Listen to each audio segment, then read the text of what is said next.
Here's the thing. RWBY is my favorite show ever. It has clicked with me in a way that no other show ever has. I fell in love with nearly every aspect of RWBY, no doubt to it managing to become a special interest of mine as a person with ADHD. I was obsessed with it. I still am obsessed with it. Everything from even the early animation style to the weapons, semblances, characters, designs, music, and story. RWBY was my everything. It is my everything. It's the show I love the most. But the things we love the most also have the capacity to hurt us the most, because we value them and their opinions beyond measure. We want them to be perfect, beyond reproach, flawless, and always catering to our sensibilities. That isn't fair to the creators, as the story is theirs to tell in the way they choose. However, by definition, shows accrue an audience. There isn't a show without viewers. So even though a show has the right to tell its story the way it wants to, it also has to respect the intelligence of its audience. A lot of showrunners and story writers are of the notion that the highest, most important aspect of a show is to be its unpredictability, to generate controversy and invest in the shock factor to get people to talk about or stay engaged with the show, which is all manners of pathetic, by the way, but we can get into that another time. Let's get into it a little bit right now, actually. If you can't keep people interested in your show without having to pull out plot twists that make no sense, then your show's not worth having. Okay, that's the end of that diatribe. This was seen rather most blatantly with the final season of Game of Thrones, and makes me retroactively glad that I checked out sometime around season 5 or whenever it was that Jon Snow was killed. Not that I particularly care about him. Team Cersei, by the way. The problem, however, is that this line of thinking defies very basic storytelling tenets, such as laying the groundwork for a reveal, or building up to a twist, by foreshadowing it with previous moments or scenes that lay the foundation for said twist. For a twist that appears with no build-up or payoff, that relies solely on being unpredictable and coming out of left field and defying any sense of reasonable expectation, there exists a term: ass pull. Consequently, it's not surprising when an ass-pull plot twist ends up being absolute shit. The reason I mention this is because RWBY, in all its infinite wisdom, engaged in a plot twist that resulted in myself and many other fans feeling cheated, betrayed, disappointed, and hurt. Hurt that our intelligence wasn't respected. That's not to say that we're the smartest people above everybody else, but more to say that we use reasoning, just like everybody else in this fandom, to predict what is going to happen based on prior events and information we know, and then a reveal happens that spits in the face of all of that, and defies literally everything that preceded it, and then expects us to accept what is quite obviously bullshit. It just smacks of disrespect for the fans and our intelligence. The twist in question that I'm talking about, of course, is none other than the reveal of Adam Taurus' true, and I say that lightly and with a heavy asterisk, character. It's been 5 years, and I am still irrevocably, immeasurably disappointed, livid, and fucking pissed. I know it's been talked into the ground, and the horse, or the bull FAUNUS as it were, has been beaten to death, or stabbed to death as it were. But I just need to say my piece and perhaps shut up about it forever, because I know all my friends and followers are really, really, really fucking tired of me talking about it. So today, you get to hear it instead. In this video, we are going to be investigating the butchering of Adam Taurus.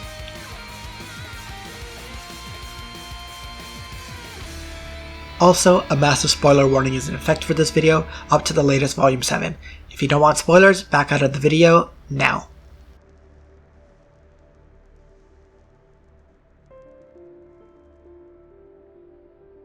What is RWBY? I should probably start with what RWBY is to get those people who stumble across this video and aren't RWBY fans into the know. RWBY is an American-made, contentiously defined, it's up to anime. Anime, created by the late Monty Ohm, that follows the adventures of 4 girls, Ruby Rose, Weiss Schnee, Blake Belladonna, and Yang Xiaolong, as they attend an academy to learn how to be huntresses who kill monsters known as the Creatures of Grimm on their world of Remnant. The title, RWBY, pronounced as Ruby, is a double acronym. The first is each initial of the 4 titular girls, and the second is for the colors that are associated with each, as color is a core component of the show and its mythos. Red for Ruby, white for Weiss, black for Blake, and yellow for Yang. Another key concept of RWBY is that each character is inspired by, influenced, or alludes to a fairy tale character or someone from myths and legends. Ruby Rose is a reference to Little Red Riding Hood, Weiss Schnee is a reference to Snow White, Lake Belladonna is a reference to Beauty and the Beast, and Yang Xiaolong is a reference to Goldilocks. The supporting B team, Team JNPR or Juniper, are all gender-swapped versions of the mythical figures of history. Jeanne Arc is Joan of Arc, Nora Valkyrie is Thor, Pyrrha Nikos is Achilles, and Lai Ren is Mulan. You get the idea. Everybody needs to be informed by a fairy tale character or a mythical or legendary figure, and have a name that is either a color, sounds like a color, means a color, or makes you think of a color. Another integral part of the series is that characters are all able to manifest their soul into what is called an aura. Why didn't you activate your aura? Huh? Your aura. Aura is the manifestation of our soul. It bears our burdens and shields our hearts. With practice, our aura can be our shield. Everyone has it, even animals. What about monsters? No, the monsters we fight lack a soul. A protective shield around them that is explained in the show as like a force field. Their auras prevent them from being lethally damaged, but once they run out of aura, consider it like a health bar or PP from video games. Their aura breaks and leaves them open for deadly attacks. Later volumes would go on to give a visual indication of aura breaking as shimmering energy whose color differs for everyone. For example, Ruby's aura is red, Weiss's is white, and so on and so on. Additionally, each character has their own unique abilities called a semblance. Think of it in terms of essentially individualized superpowers, though it's contested as to whether the semblance informs the user's personality or if the personality influences the semblance. Semblance? You know, like your very own superpower. Everybody's got one. It's just a matter of finding it and mastering it. Common philosophy is that a warrior's semblance is a part of who they are. Some say your personality and character can define your semblance, while some claim that it's the other way around. Of course, there are still many who don't see a connection at all. Ruby's semblance is called Petal Burst, and whereas previously all the characters, Ruby included, believed it granted her super speed, as of Volume 7 it's been indicated that there might be more to this than previously thought. When using her semblance, she's able to turn into a flurry of rose petals and can split them off into different directions and sections as she races through the air. The act of using her semblance is called Dash, according to the official Ruby Combat Ready board game. Weiss's semblance allows her to use glyphs, which are essentially sigils that enable her to do a set amount of different skills. She has glyphs to attract and repel objects and people as well as herself, glyphs that she can use as physical platforms to land on in mid-air and maneuver herself about, glyphs to summon a glowing white and blue incarnation of any past enemies she's defeated or killed, speeding up herself or others using time dilation, which incorporates lightning dust, which we'll touch on more in a second, portals with which she can summon elements to attack by using dust, more on that in a second, in conjunction with her semblance and more. It is also unique, rather counterintuitively so, in that it is hereditary, with only the Schnee family having the ability to pass down their semblance through inheritance within the family. Don't be ridiculous. Every Schnee has the ability to summon. We have for generations. We Schnees are unique. Unlike many, our semblance is hereditary. Given that it's a shared semblance, it's also simultaneously not a unique semblance, in the sense that it's individualized for each user, but I digress. Weiss is able to use her glyphs in what is called a deflection glyph. Blake's semblance is called Shadow, and it allows her to create clones of herself that were initially intangible, but as the series went on, she gained more mastery over her semblance, to the point shadow clone copies, Kagebonshin no Jutsu anyone, are capable of being solid, opening up new avenues of using her semblance, and the integration of dust with her semblance allows her to leave elemental shadow clone copies, with effects dependent on the type of dust used. Using her shadow with fire dust results in clones that explode, ice dust allows her to trap enemies' weapons, etc. The act of using her semblance is called Copycat.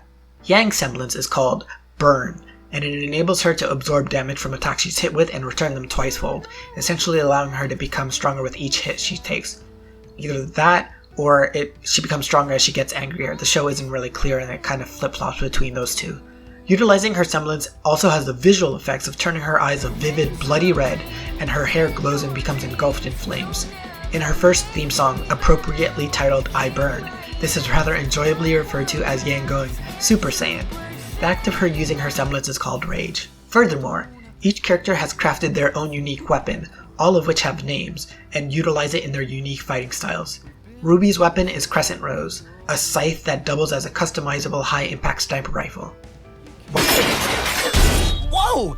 Is that a scythe? It's also a customizable, high-impact sniper rifle. A what? It's also a gun. Oh. That's cool! Weiss's weapon is Mertenaster, a multi-action dust rapier with a revolver worked into the handle. Blake's weapon is Gamble's Shroud, a variant ballistic chain scythe, which sounds metal as fuck and is a smorgasbord of a katana, a cleaver, a pistol, and a kusarigama.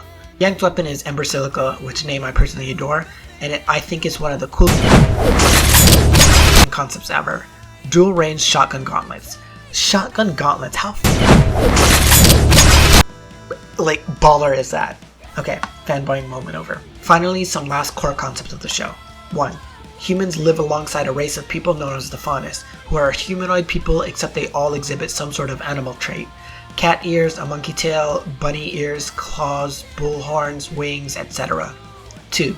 Humans oppress and discriminate against the FAUNUS, treat them as second-class citizens, deprive them of their rights, and a lot of them are enslaved into working in despicable conditions, mining the resource of dust from mines owned by the Schnee Dust Company, which is currently owned by Weiss Schnee's father, Jacques Schnee. 3. FAUNUS are fighting for their equality. An organization known as the White Fang, devoted to championing FAUNUS rights, has gone from peacefully requesting them to resorting to more drastic and violent tactics to get the respect and equality they deserve. The White Fang has since been designated a terrorist organization, led by fanatic radicals who are not above harming or killing humans to get their way. 4. Mentioned previously, dust is a natural resource that allows humanity to defend themselves against the creatures of Grimm that otherwise would have hunted and killed them to the point of extinction.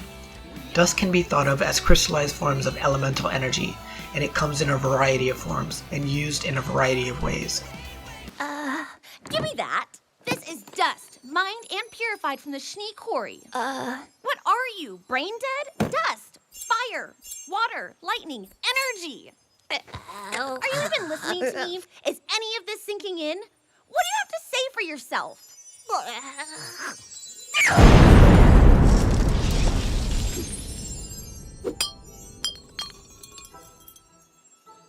Different elemental forms of dust exist, with the list including fire, water, wind, ice, lightning, electricity, gravity, combustion, steam, hard light, plant, rock, and others. 5. The creatures of Grimm are manifestations of negative energy, and emotions coalesced into shapes that strike fears into the hearts of humanity and the FAUNUS. They come in a variety of forms, including all manners of beasts and mystical creatures, as well as eldritch horrors like the excellently executed apathy. Grimm are drawn to negativity and inspire such in return, resulting in a positive feedback loop. Or I suppose it's negative, if we're thinking about the emotions. When they arrive at any town or kingdom, 4 academies exist. One in each kingdom that trains young students to become huntsmen and huntresses so that they may combat and kill the Grimm. Beacon Academy in Vale, where our story takes place. Haven Academy in Mistral. Atlas Academy in Atlas, and Shade Academy in Vacuo. Those are the basic concepts of RWBY in a rather large nutshell. Now that we've laid the groundwork and context for understanding the following, let's address the subject of who our analysis is of.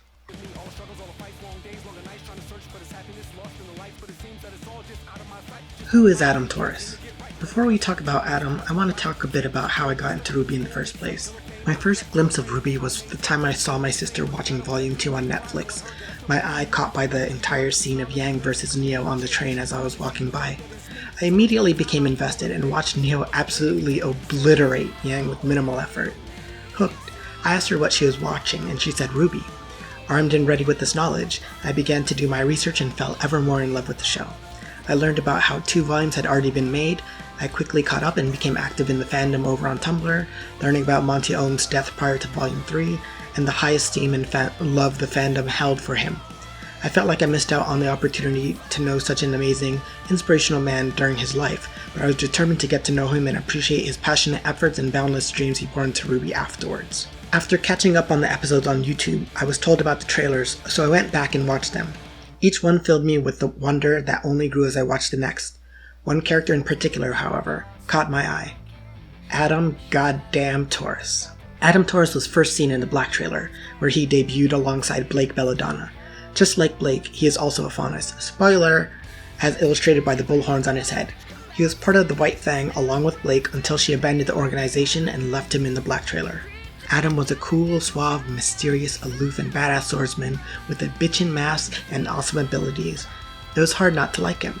What's not to like when you've got an incredibly powerful, incredibly skilled, dapperly dressed dude showing off his wicked fighting skills in tandem alongside an equally talented, equally skilled, equally badass companion?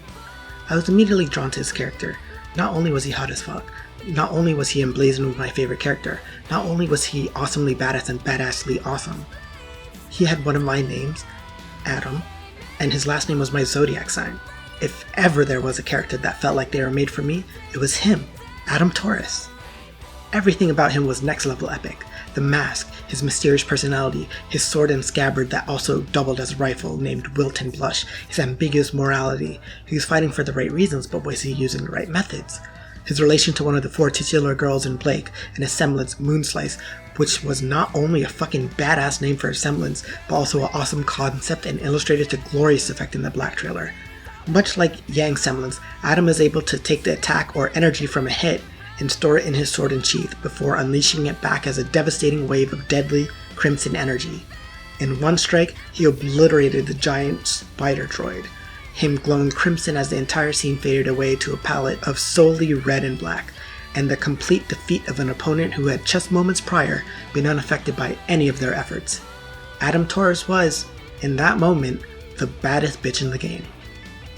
Apparently that's something Rooster Teeth, the company that makes Ruby, couldn't brook, because though Adam's characterization in subsequent volumes up until Volume 3, scant as they may have been, was consistent in that he was a morally grey anti-hero who was descending into extremism to defend his people and champion his righteous cause, all of that changed at the end of Volume 3. The final episodes of Volume 3 would have you believe that Adam Taurus was an abusive, evil, sadistic, narcissist extremist who cared less for his cause than he did about tormenting Blake. His only goal was to ruin her, torture her, for spurning him in his love, for abandoning him, for not staying with him and staying by his side romantically or otherwise.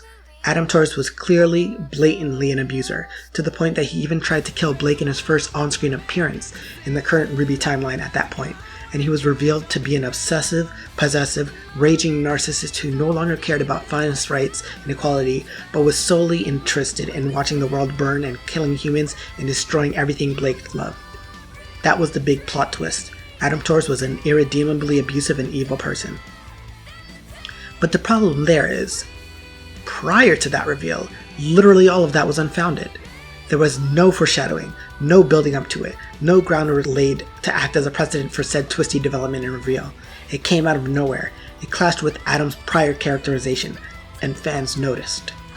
Prior to Volume 3, I never got the impression that anyone had any particularly strong feelings towards Adam that geared towards the negative. People either didn't really care about him or they adored him like I did. Like I still do, to an extent. But let me be unequivocally clear here. I'm not invested or interested in excusing the actions of Adam Taurus as they have happened in Ruby canon. Adam's canonically an abuser and sadist. That's irrefutable. I do not care a single bit about that Adam. What and who I care about is the Adam Taurus prior to Volume 3's end, and the Adam Taurus that could have been, and in my mind and many, as well as many others, the Adam Taurus that should have been. Either way, like it or not, and I very much did not, Adam was now an abuser, and his entire character motivation went from fight for the FAUNUS' rights by any means necessary to destroy Blake's happiness at any cost. But as I said, that hadn't always been the case. That wasn't how Adam came across to so many viewers. You need only take a look at the countless YouTube videos about how Adam Taurus was handled to know it was, and still remains, a contentious topic, and subsequently, Adam is incredibly divisive. You've got those who want to excuse everything he's done, abusive or otherwise. You've got those who absolutely loathe Adam because of what he's done, and then you've got fans like me, who will forever taste the ashes of our shame and humiliation for believing what we were led to believe about Adam, only for the show to make a complete 180 on his characterization and leave us burned and distrustful. In order to understand why I hate what Adam Taurus became, we have to understand what I believed Adam Taurus was. I'll try and keep my bitterness and disappointment in check, but no promises. Let's break Adam's characterization down by order of appearance. I've touched upon the Black trailer already, but let's delve a bit more into it. Sidebar, watching this trailer again for the script was honestly disheartening, knowing what ultimately happened with his character. The Adam introduced here and the Adam at the end of / post Volume 3 do feel like two separate characters. Adam was shown to be very clinical and methodical in carrying out his actions. He fetched Blake, letting her know the time for the attack upon the Schnee Dust Company train had come, and with precision and grace, they both made their way to the train. Adam immediately notes that it looked like we're gonna be doing this the hard way. And Blake fondly replies, "Don't be so dramatic." This, to me, illustrated that they had an easygoing relationship, that she felt comfortable teasing him while they went about their business. Also, note for the record that when I say relationship, I don't mean in the romantic sense unless indicated otherwise. I'm just talking about how they interact. We will touch upon the topic of their apparent romance later, because boy howdy do I have a lot to say on that. But then again, when do I not have a lot to say on anything? Adam and Blake proceeded to flex on the army of Atlesian Knights 130s, making short work of all of them while displaying their teamwork and synergy. It's clear these two have fought in tandem many times before, as they've got the experience and skill to complement each other's attacks and know how to avoid the other person's actions as wild and sweeping as their movements can be. After sending the Elysian Knight 130s to the great big scrap heap in the sky, Adam checked on something in a case, presumably a shipment of dust. He instructs Blake to move up to the next train car while he sets the explosive charges. Blake questions him, asking about the crew members, worried about how they will be affected by the explosion and how to get them to safety. Adam offers a sardonic, "What about them?" clearly uninterested in any harm that may come to the human crew members. I couldn't really be to care about my oppressors either, so while a blatant indication of his disregard for human life in the pursuit of his cause of FAUNUS rights, it was still somewhat understandable. Would you care if the people who subjugate you got hurt? I'm willing to bet you wouldn't. Blake's purpose in this scene is to illustrate rather simply the difference in ideology between herself and Adam. Though they both want the same thing, Blake believes the means do justify the ends, meaning that if people get hurt, she's not willing to go down that route to achieve what she wants or needs to. Adam is the opposite, in that he believes the ends justify the means. It doesn't matter what humans get hurt, if it's in the service of the FAUNUS cause. They have the same goal, but wildly different ideas about how to achieve them. This was the first key moment to inform Adam's character, in terms of his ideals and beliefs. He wants to do the right thing no matter the method. This moral ambiguity, the shades of grey as opposed to the black and white worldview held by Blake, is at the core of his character. Adam is an anti-hero, fighting for what he believes to be right, and what is objectively right, fighting for the rights of his people, in ways that can be described as questionable. How far is too far in pursuit of your goals? Does the answer change if your goals are just? Who decides what's too far and what's just? These are all questions that tend to be asked whenever a morally ambiguous character is present and part of a narrative. Before they can follow up on Adam's callous response to Blake's question, they are ambushed by a spider droid ripped from some automaton's auto-mechanical nightmares, and despite their valiant efforts, they are unable to defeat the spider droid in any meaningful way, unable to even affect it. Adam saves Blake from being crushed by their foe, and Blake insists they have to find a way out of there. The spider droid takes all that they dish out without any real damage inflicted upon it, and easily sends them flying out of the train car they were in with a concentrated energy blast. Adam instructs Blake to buy him some time, ostensibly to give him time to prepare his semblance, which I was rather unclear on. Does Adam need to prepare himself to use his semblance, and that takes time? If so, why was it when he used Moonslice on Yang in Volume 3, he didn't need to charge it up or activate it? Nor when Blake shot Gambleshroud's bullets at him in that same episode, and he simply partially unsheathed Wilt from Blush, absorbing the energy from those attacks and storing it. Did he not need to power it up to use on Yang because he already powered it up instantly when absorbing Blake's attacks? I'm not clear on that, so if anybody wants to tell me their thoughts on it, feel free to let me know in the comments or a tweet or something. And Blake does so, distracting the spider droid with attacks for a handful of seconds before she retreats and Adam barks at her to get behind him, so she's not hurt in the crossfire of his unleashing Moonslice. Once Adam finishes obliterating the spider droid in one of the coolest scenes of RWBY, he turns to find Blake on the next train car over, clearly intending to leave. He approaches and reaches a hand out, but he doesn't pursue her. Blake gives him a sorrowful look, perhaps of regret, and that melancholy extends to her soft goodbye as she extends the cord cutting the train cars and disappears, leaving Adam and the White Fang behind. Right off the bat, we have a lot of things that go against the grain of the Adam is an abuser narrative. I suspect some people are going to immediately point out that Adam's disregard for human life was a red flag for his abuse of Blake, but I genuinely disagree. Adam doesn't give a fuck about humans. Given what you know they've done to him and what he's been through, I don't blame him at all. You are not obligated to care about your oppressors. Their well-being, especially when they subjugate you and deprive you of your own, is not your concern. Adam not caring about humans does not translate to him not caring about FAUNUS, especially for someone he was seemingly close with, like Blake. The two are incomparable, a false equivalency. They are two different metrics judged by two different scales, and there should not be any intersection between them given that they do not overlap by default. Sure, a case could be made for it, but it's clear my stance is against it, and I don't think that Adam's indifference towards humans, being a sign he abuses Blake or any other FAUNUS, is a genuine point worth belaboring. And yet here I be, belaboring. Whoops. Adam made a remark about doing things the hard way, and Blake teasingly chided him for being dramatic. The dynamic falls apart if we look at it through a lens of abuse. How likely would you imagine abuse victims, or abuse survivors rather, to lightheartedly engage in banter with their abusers? Especially if their abusers twist anything they say and take everything as a cause of fault and something to be shamed and humiliated over. I know I don't engage with my abusers like that.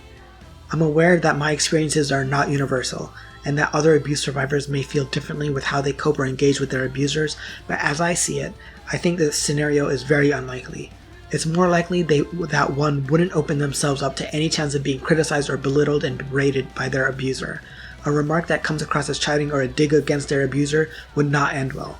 Trust me on that. Just like with chiding your abuser, questioning them or their decisions or directives is a no-go. You do not question your abuser, you cannot convince them, they cannot be swayed. Calling their judgment into question or asking for more information instead of doing what you're told only ever frustrates them and makes them feel like they have another thing to raise hell with you over. Which, honestly, they don't, but like they're gonna do it anyways, right? Considering this, if one were to question another, they would have to feel comfortable questioning them and standing their ground enough to do so. This speaks more to them of being equals, or at least respecting each other, and is more conducive to the idea that their dynamic was one of mutual respect and cooperation. Ergo, both the instance of Blake lightly rebuking Adam for being overdramatic and feeling comfortable enough with him to question his choices and orders leads me to believe that their dynamic doesn't hold up to nor mesh with the Adam is an abuser narrative. In fact, we see Blake casually questioning Adam again in Volume 3, Chapter 7, Beginning of the End Flashback, which is an episode I have much to say about as well, and that's coming up in due time. This is another example of her feeling comfortable enough around him to ask what's going on and what happens, without feeling that her questioning him will cause him to feel threatened or lashed out at her. And in both instances, Adam gives a simple answer as opposed to flying into a rage or questioning why Blake is asking him unnecessary questions, and generally does not give an impression that Adam took any of her questions negatively in both instances. Coming back to Blake's bidding Adam goodbye, it struck me as Blake being full of regret. She believed in the FAUNUS cause, still believes in it, but couldn't bring herself to agree with Adam's more aggressive methods of achieving FAUNUS equality. She was saying goodbye to her old life in the White Fang, goodbye to her friend and mentor, goodbye to the times and memories they made together as they fought the good fight. It came across as though she was full of regret that they couldn't come to an understanding, that she had to quite literally cut out someone that she really cared about because of a fundamental ideological incompatibility. Their beliefs were at odds with each other, irrevocably so. Blake could not bring herself to support the more militant methods of the White Fang, and Adam's actions endorsing such, and she did what she knew and did best. She ran away from her problems, away from confrontation, away from confronting any sort of pushback that would challenge her worldviews. Just like a cornerstone of Adam's character is his indifference toward humans in the pursuit of FAUNUS equality, a cornerstone of Blake's character is her running away when things get hard and when confronted with the issue she doesn't know how to engage with or resolve. She removed herself from what she believed to be an unhealthy situation, as well she should have, but unhealthy does not automatically mean abusive. The terms are not synonymous, nor are they interchangeable. If one eats really tasty junk food, it may be unhealthy for them, but that doesn't mean they're abusing their bodies. If two people are codependent or clinging to each other, that may be unhealthy, but it is not inherently abusive. Unhealthy and abusive are not synonyms. They are distinct words for a reason. Blake could not reconcile her desire to help the White Fang and be a freedom fighter like Adam with the ways in which the White Fang had increasingly adopted in order to make change, ways, according to Blake herself, that were working when peaceful dialogue wasn't. Because that's the thing, you can't have a dialogue with your abusers. If they could be reasoned with, they wouldn't be abusing you. If you could talk your way out of abuse, out of an unhealthy dynamic, you would have. You could have. but you can't. If saying, "Hey, could you please stop killing us," would have worked, we wouldn't have needed the Civil Rights Movement or Black Lives Matter or any other contemporary organization or movement that is fighting for the rights of the oppressed. Given that the White Fang is an allegory for movements like those of the Civil Rights and the Black Lives Matter, these comparisons are apt, especially considering the socio-political climate we live in this hellscape nightmare clown world in 2020. The entirety of the Black trailer is a direct contradiction to what eventually happened towards the end of Volume 3 and onwards. It is the antithesis of what came after. The Adam Taurus in the Black trailer is the blueprint, the original, the OG, the character that was established in his first appearance, the canonical representation of who he is and what he stands for. Everything that comes after that would either build upon or detract from that. He would either develop as a character or regress as a character. Just like with any dynamic character, Adam managed to do both, but we're still exploring how his character progressed before we tackle how his character regressed. The next time we see Adam is when Blake is doodling him in her sketchbook in Volume 2, Chapter 1, Best Day Ever, also known as the iconic food fight episode.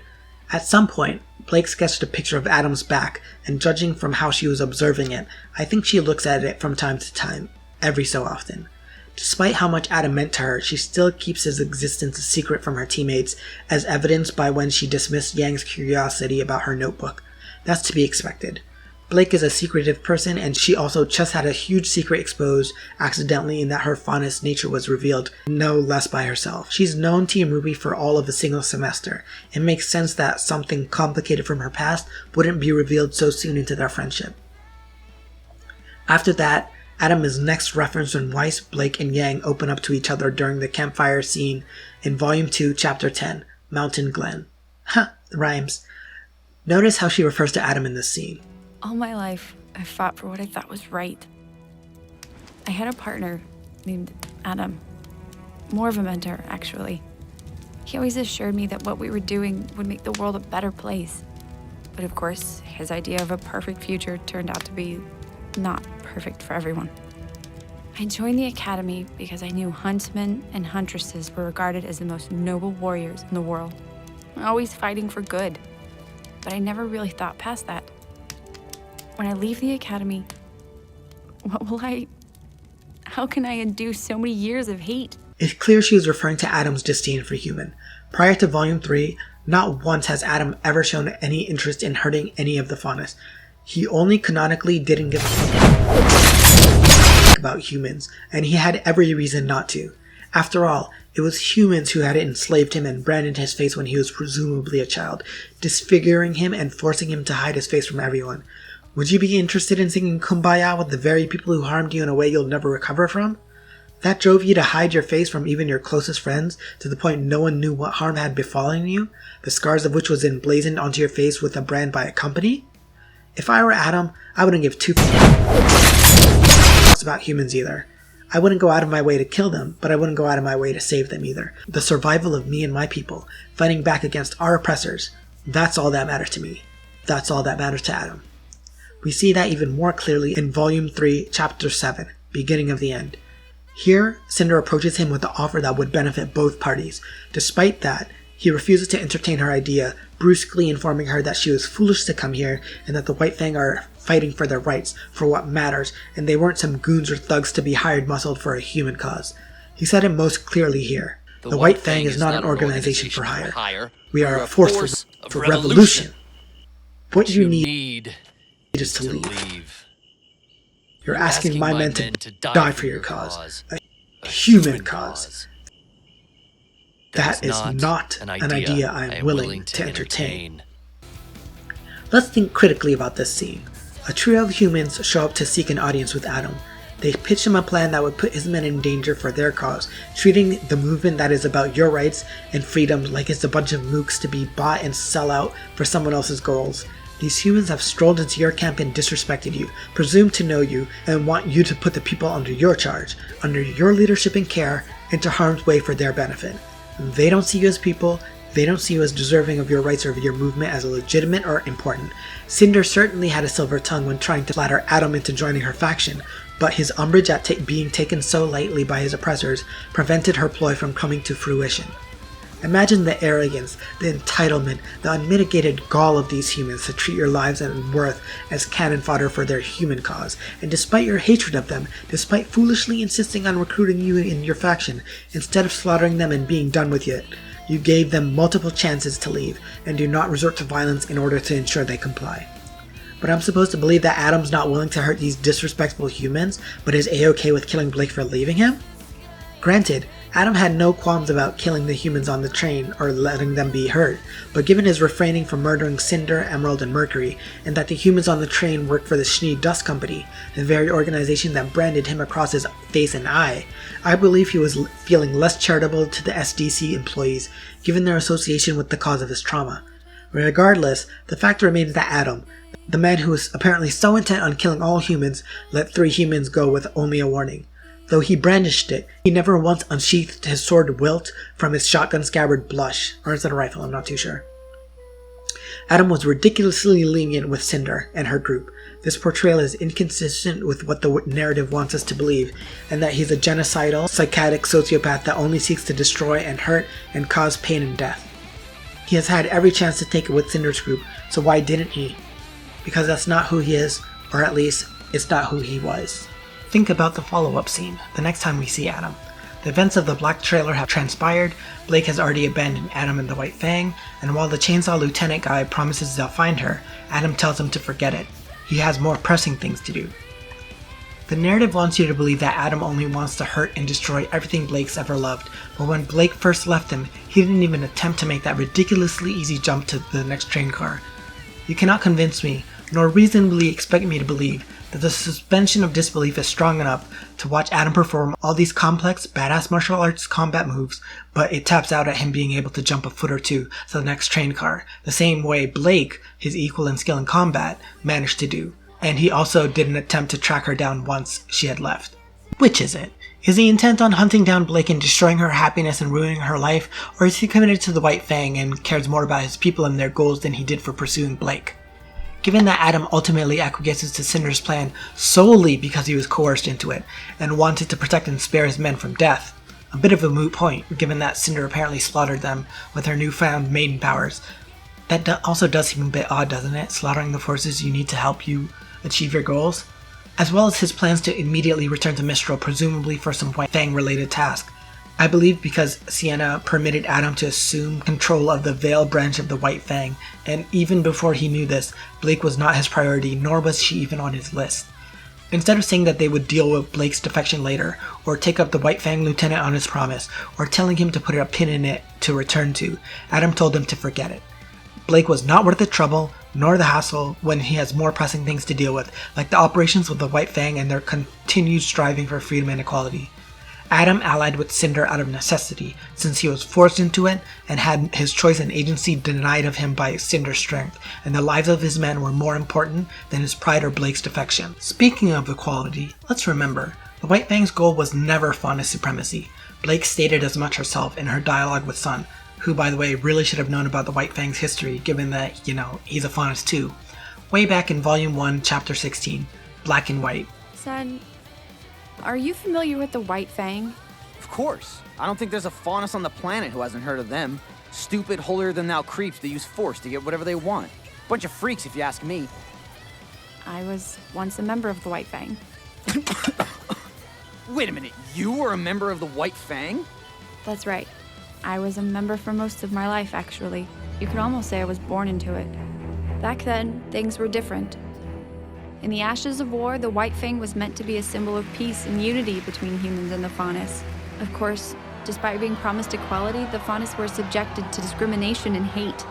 Humanity still thought of us as lesser beings, and so the White Fang rose up as a voice of our people. And I was there. I was at the front of every rally. I took part in every boycott, and I actually thought we were making a difference. But I was just a youthful optimist. Then, 5 years ago, our leader stepped down, and a new one took his place. A new leader with a new way of thinking. Suddenly, our peaceful protests were being replaced with organized attacks. We were setting fire to shops that refused to serve us, hijacking cargo from companies that used FAUNUS labor. And the worst part was, it was working. We were being treated like equals, but not out of respect, out of fear. Blake had never once mentioned that Adam was fighting for FAUNUS supremacy. It had always been about equality, just through any means necessary, no matter who got hurt. Adam cared about FAUNUS lives. He cared about making sure his people saw justice and had freedom. Despite being enslaved as a child and branded on his fucking face, searing metal stamped across his fucking eye, he still did not make any mention of or show any signs of wanting to subjugate all humans despite his distaste and distrust for them. He cared about raising his people up and sitting at the table as equals, not as subservient species or slaves. In fact, the only time the FAUNUS supremacy became relevant was after the twist that revealed Adam to be an abuser and an evil bastard. Prior to that, his goal was the same as any other FAUNUS, to achieve equality no matter the cost. But here comes the contradiction within Volume 3. The flashback scenes established that he prioritized FAUNUS rights and his work in the White Fang over Blake to the point of not even considering searching for her an option. Where was the psychotic, sociopathic, abusive bastard Adam then? Why hadn't he insisted that Blake be hunted down? Why did he dismiss the lieutenant's vow to find her? Why didn't he drop everything right then and there to pursue her? Hell, why didn't he do it when he was literally a few feet away from her? Literally a hop, skip, and a jump from that train car she was on, while he instead just held out a hand and didn't bother to move. Up to that point, Adam has firmly been established to be solely focused on the White Fang and FAUNUS equality. Even if we take in his willingness to sacrifice his men when he first appeared before Cinder, Emerald, and Mercury at the end of Volume 2, assuring them that the White Fang would continue to cooperate because they'd listened to him, even that could be explained away or justified by Cinder still having an iron grip on him and the Veil faction of the White Fang, thanks to her mating powers. I could excuse that out-of-character moment because Volume 3 revealed how Cinder strong-armed Adam into working with her, and that justified his continued assistance in the chronologically subsequent appearance in Volume 2's end. His primary goal was his people and his work, not Blake. And even then he was calmed and collected and put together. Of course, that was prior to the fucking batshit gutter snipe chucklefuck of an episode, Volume 3, Chapter 11, Heroes and Monsters, which hiked up its draws and squatted right over every Adam fan's expectations and took its sweet time scattering their hopes to the wind.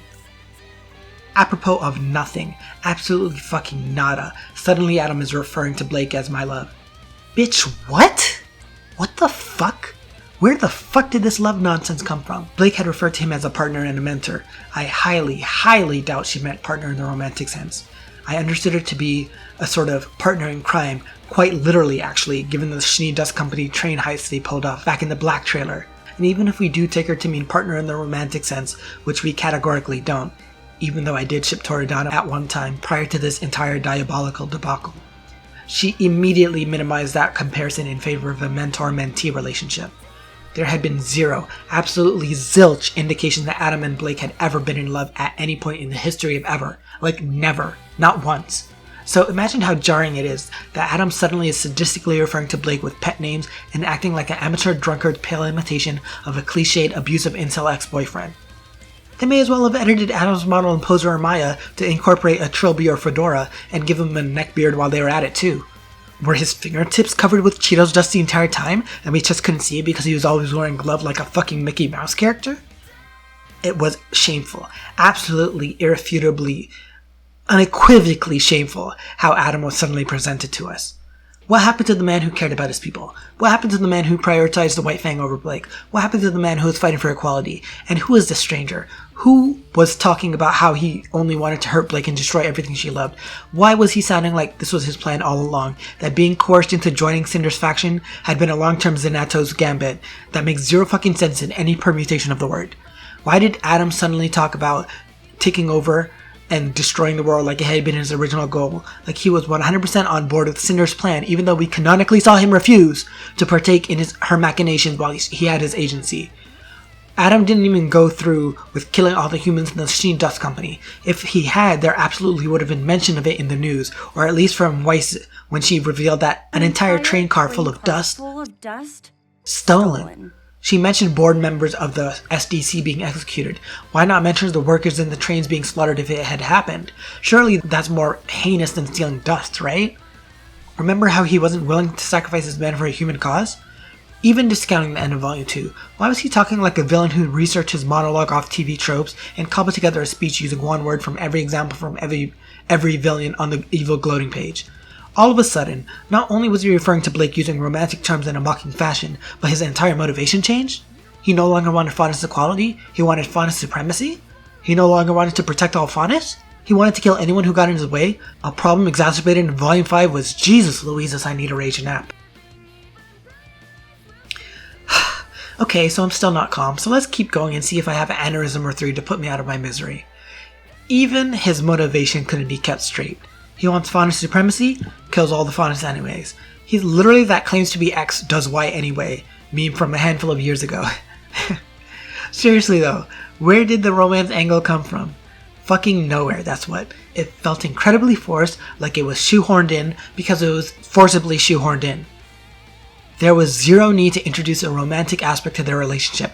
How old is Adam anyways? He's definitely older than Blake, but by how much? How big is their age difference? He was the mentor to our mentee, right? Is there a large age gap reflective of that, or are they similar in age? If it's the former, it only makes the romantic aspect of their relationship even grosser, and adds another layer of imbalanced power dynamics that only lend to the abuser interpretation of Adam Taurus, which, again, everything prior to Volume 3 read against. Next we have Adam defeating Blake with a single kick. Seriously?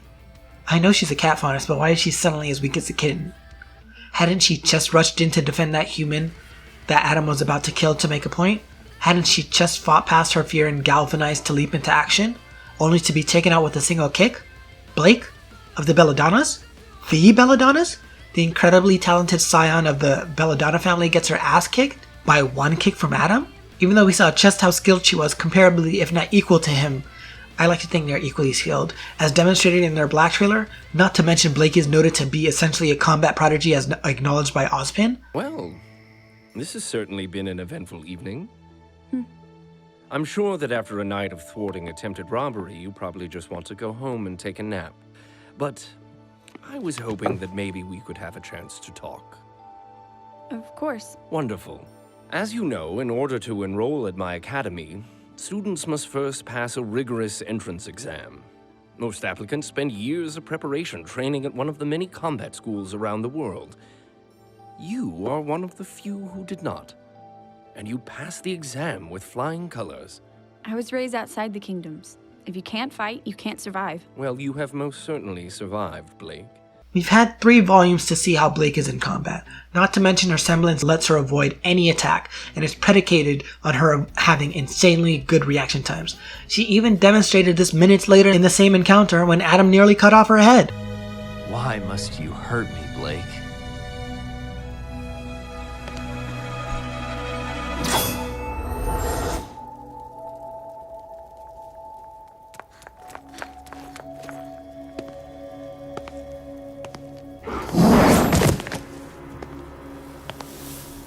You expect me to believe that a skilled combatant, a warrior who had to fight to survive outside the kingdoms, is going to be felled by a single kick, and then stay down for the count, and then get stabbed like she can't roll out of the way or use her semblance to avoid it?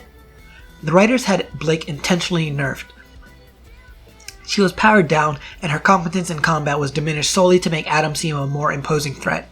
The Blake Belladonna we know, the one we've seen fight for 3 years and beat the likes of older opponents like Tortrick, the same Tortrick who had just the volume previous to their last encounter. Their last encounter was volume 2, so I'm talking about volume 1. Bested both her and Sun in close quarter combat, would have never been defeated so easily.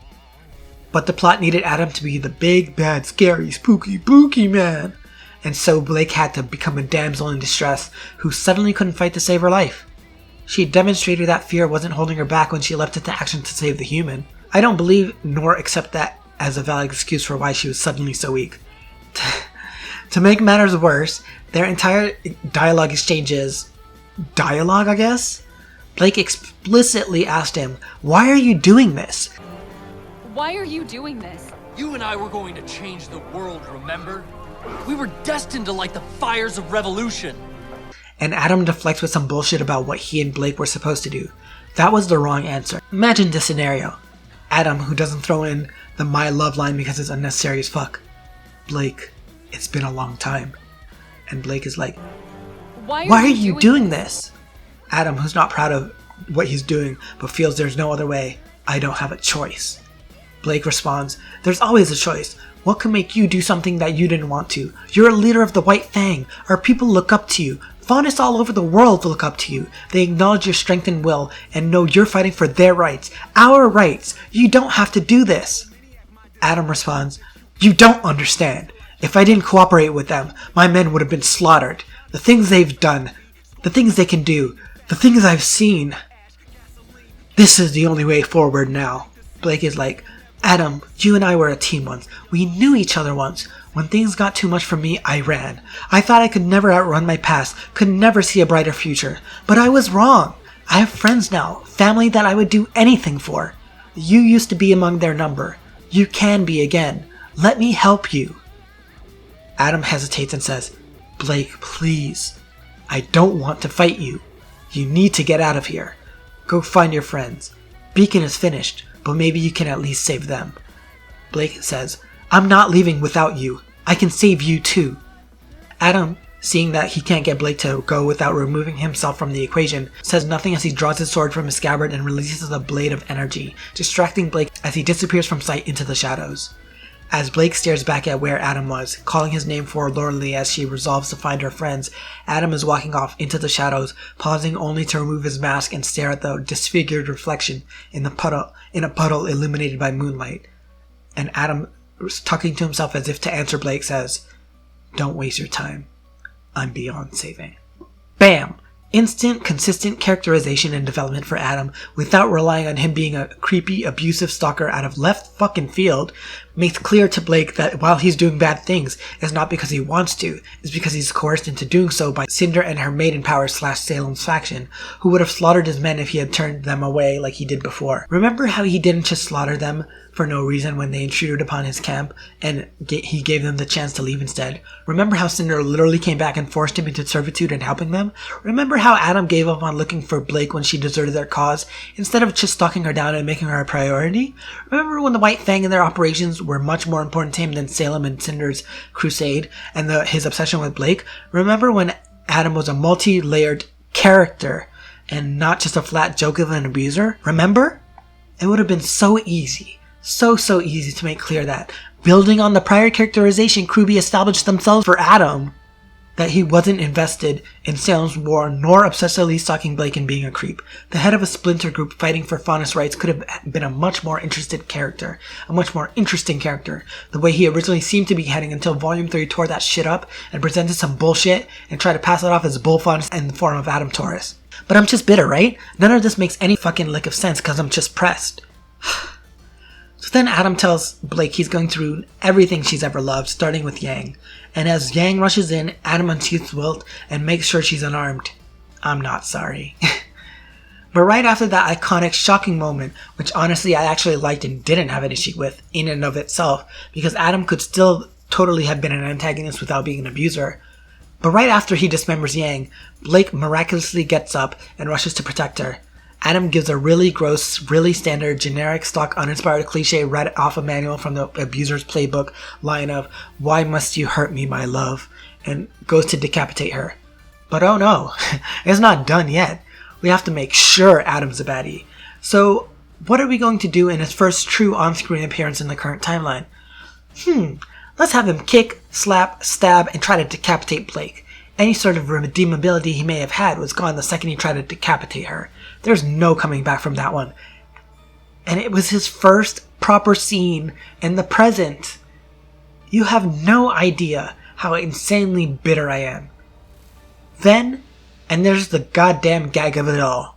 After having literally just tried to have killed her, he sees her hobble off with an unconscious Yang, clear and easy pickings, incredibly easy to shoot or stab or kill if he so desired, and he just watches them go. What the fuck? What the fuck? He can't even remain consistent within the same scene? He just tried to kill Blake. Why? Why would he let her get away? Especially when she was burdened by the unconscious body of her friend. If Adam Taurus was so hell-bent on ruining Blake's life and destroying everything she loved, why did he let her leave when she was dragging Yang to safety? He literally tried to murder her, just then, and she was injured and weak, ridiculously weak for nonsensical plot reasons, and carrying a heavy, unconscious Yang, who was incredibly injured. She was even shuffling. It wasn't like she was this super fast target Adam couldn't hunt down. For some bullshit reason, he easily defeated Blake with a simple kick. One kick and she was down for the count. But now suddenly he doesn't want to hunt down Blake a second time, mind you, since the first time she deserted him in the White Fang, he made literally zero efforts to find her and prioritize his plans above her.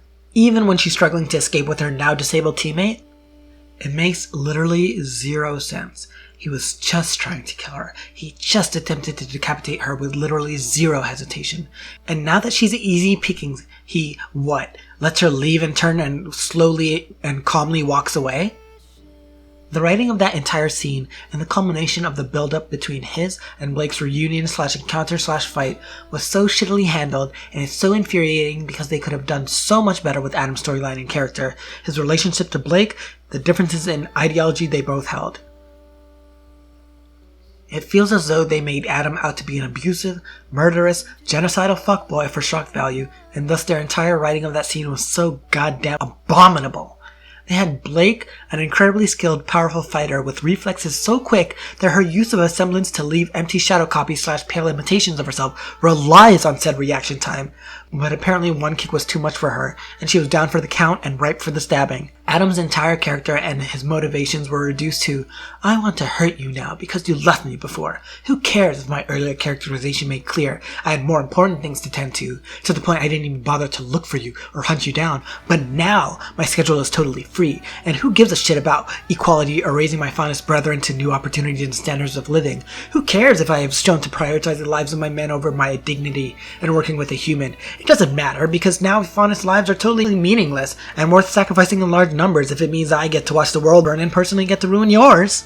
They flip-flop his characterization all over the place, ruin both his and Blake's characters to conform to the story instead of having the story driven within the context and capabilities of what were previously shown the characters were able to do. Make Blake super weak in order to make Adam seem a threat, which was pointless. We could have easily shown Blake and Adam dueling it out and establishing he was a threat that way, without invalidating Blake and making her seem like a joke. Gee, it's almost as if having a character who's been in so many fights in a series where fighting is a major aspect and elevated to an art form and method of storytelling suddenly being as weak as a newborn kitten makes literally zero fucking sense. And let's not even get into the really ridiculously unfortunate implications of a guy whose entire purpose is to fight for the rights of his subjugated people, a clear allegory to people of color amongst others, being a genocidal fuckboy monster, and what that brings to the table.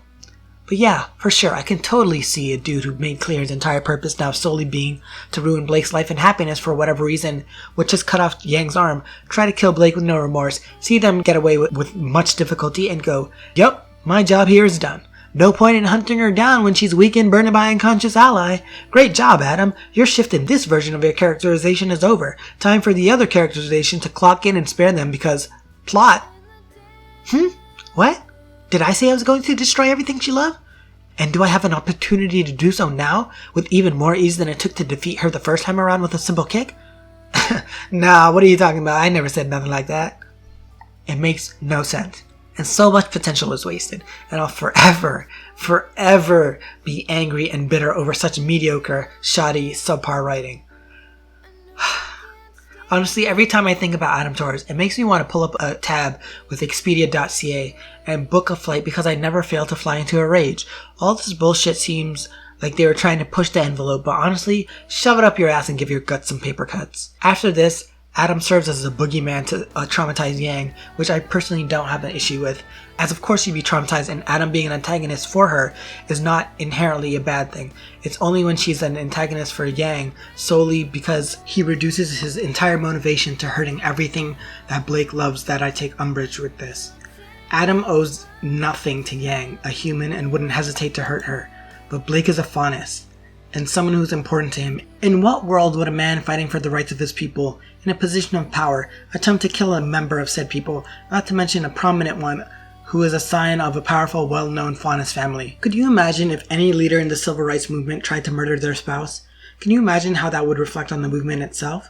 How it would delegitimize the plight of oppressed people all over the world because of one individual's actions? How far that would set back the movement? But I'm expected to believe that a person in Adam's position, who had been doing everything in his power for his people, is going to throw it all away because his feelings got hurt over spontaneous romantic feelings that didn't exist nor were depicted prior to his gross usage of endearing terms during their reunion in Volume 3. Next time we see Adam, he's murdering the one person who stood up for him and supported him throughout his entire tenure with the White Fang. Sienna Khan was the one who was willing to rebuke Blake's father, Gira Belladonna, and defend Adam when Adam was forced to kill that bitch-made human who tried to kill Gira. Sienna was the one who appointed Adam to leader of the White Fang's Veil branch. Sienna was the one who nurtured Adam and shared his aggressive strategies for achieving equality and told him that if he kept up his excellent work for the White Fang, he would perhaps rule by her side. But because she's not enough of an extremist for him, he kills her off? Really? His only supportive member in the entire White Fang? Deadass? Also, where the fuck was her aura? Why wasn't it activated? Is it passive or active? Jesus Louise, make up your mind, please. Who the fuck writes this? Inquiring minds want to know. So now what? He'll kill you if you abandon him, but he'll also kill you if you support him? You can't be serious right now. Make it make sense, please. Let's talk about the bamboozlingly stupid events at Haven. Remember how Adam was all about doing whatever it took to protect the Faunus and elevate their societal status? Well, throw that all out the fucking window, because now not only is he willing to kill a fellow Faunus like Blake, specifically because she's Blake, now he's willing to kill every Faunus ever, who's ever existed. Like, past, present, and future. Like, he's 100% willing to murder anyone, including himself, if it gets him his way, which is apparently to die? And listen to this part right here. Adam, it's over.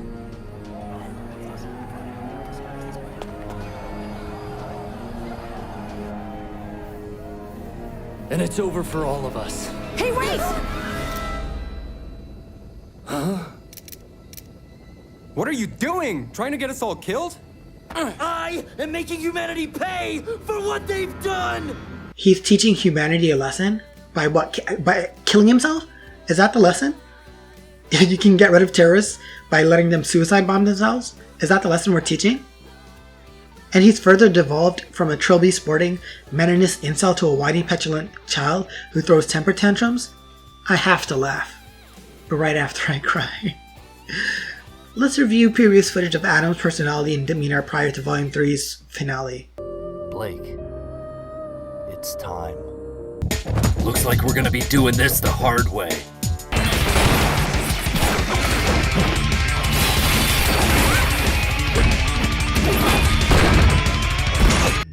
Perfect. Move up to the next car. I'll set the charges. What about the crew members? What about them?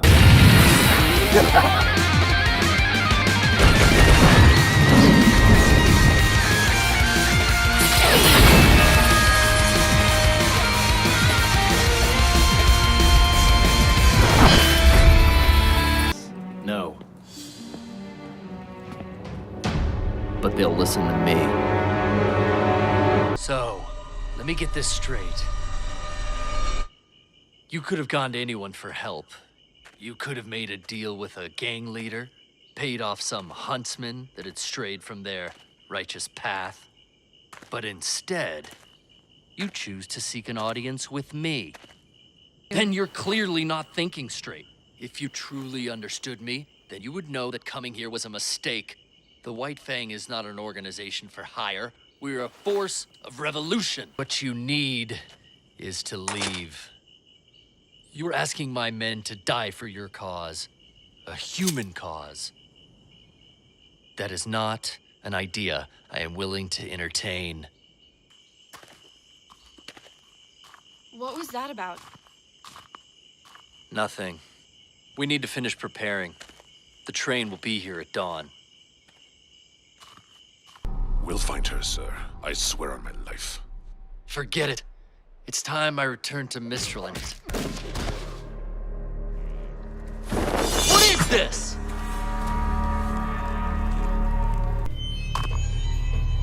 Our plan will be beneficial for both of us. Or one of us.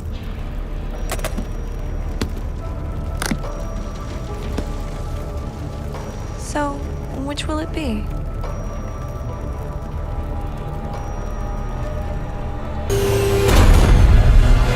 Bring them to their knees. But I understand, because all I want is you, Blake.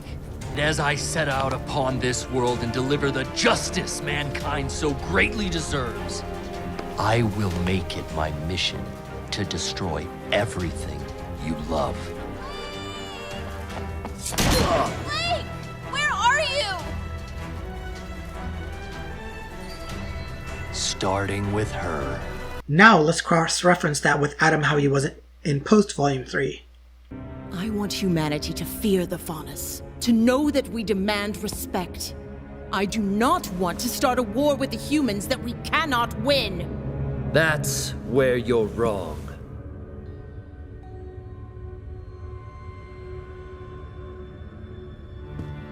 We can win a war against the humans. Not only because we have the support of Hazel's master, but because the FAUNUS are the dominant species of this planet.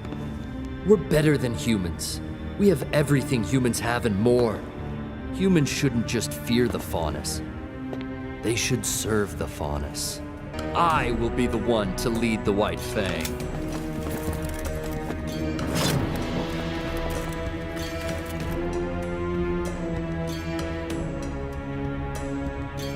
If you think I'll just step aside and follow beneath you, you're wrong. I know. Thank you, Sienna. You were there when our people needed you. But they need me now. I'm sorry you couldn't see this through to the end.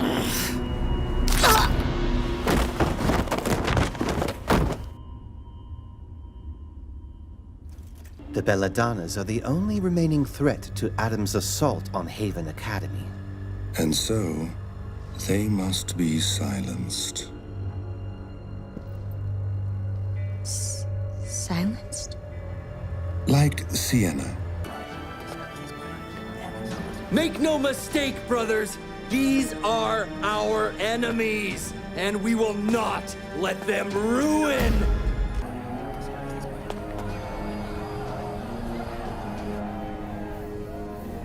And it's over for all of us. Hey, Weiss!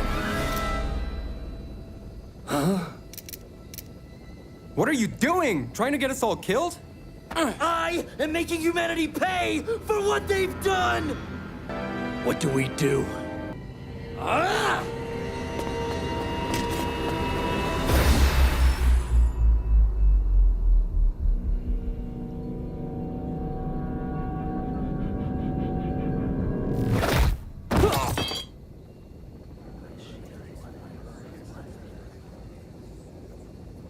Kill them!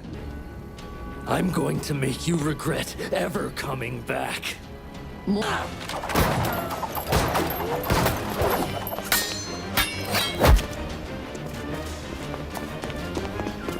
Why did you have to come into my life and ruin everything? Just forget it all?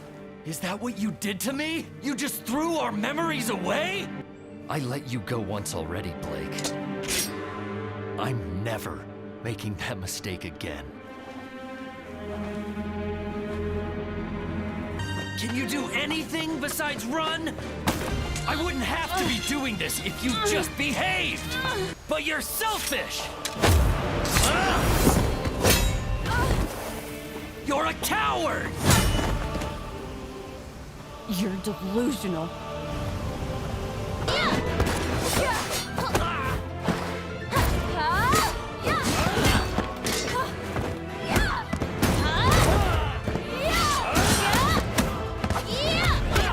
Hit me already! What does she even see in you? You expect me to believe that these are the same characters? That this guy?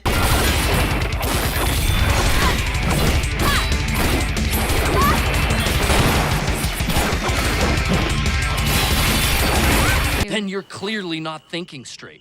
If you truly understood me, then you would know that coming here was a mistake. The White Fang is not an organization for hire. We're a force of revolution. You were asking my men to die for your cause. A human cause. That is not an idea I am willing to entertain. Is this guy? Could have been our day! Can't you see that? I never wanted this! I wanted equality! I wanted peace! What you want is impossible!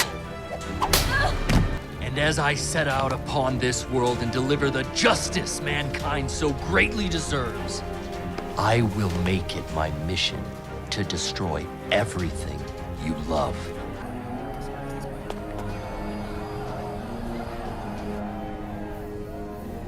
And it's over for all of us. Hey, wait!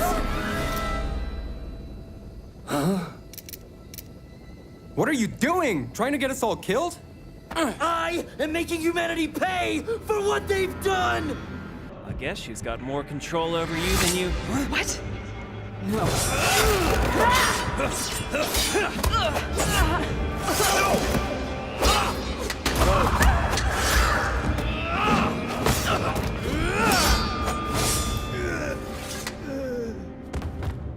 The Belladonna girl. Blake.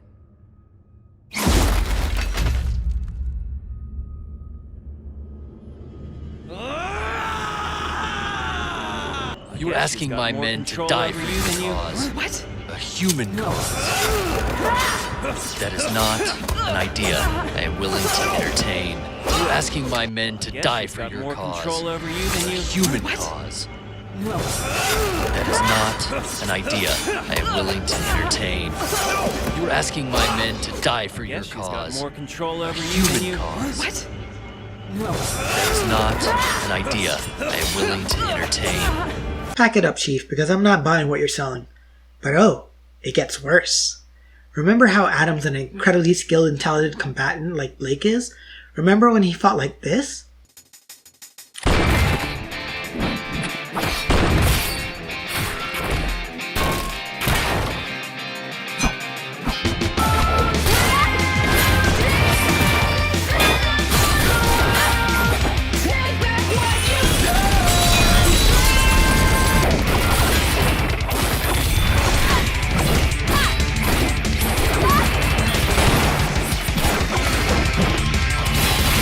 Suddenly he is easily defeated by things like this?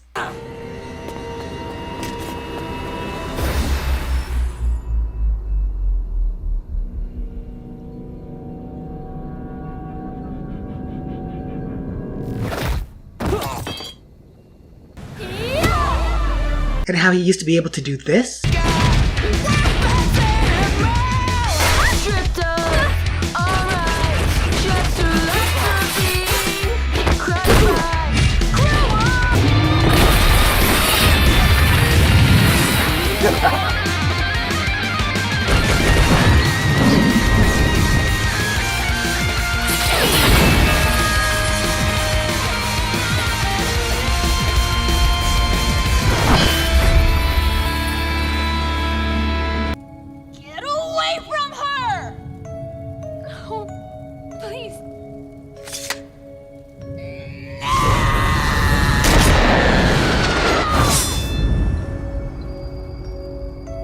But just like Blake, he's suddenly useless without his weapon?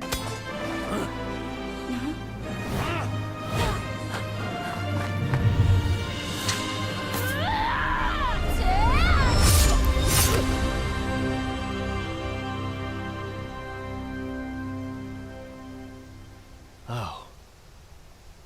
This seems to be a running theme. Hell, not even the titular protagonist, Ruby, is safe from this treatment. Are you robbing me? Yes. Oh. Hey.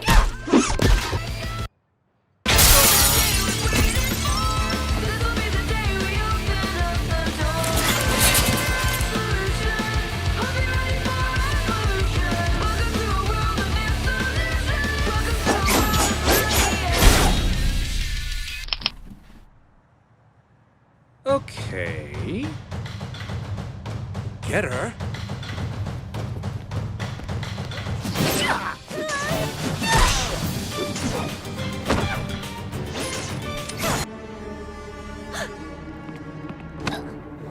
Hey, hands off!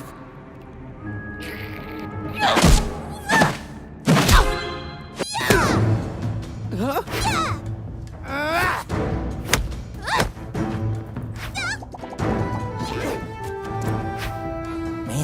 Oz wasn't kidding. Oscar's picking up on this stuff fast.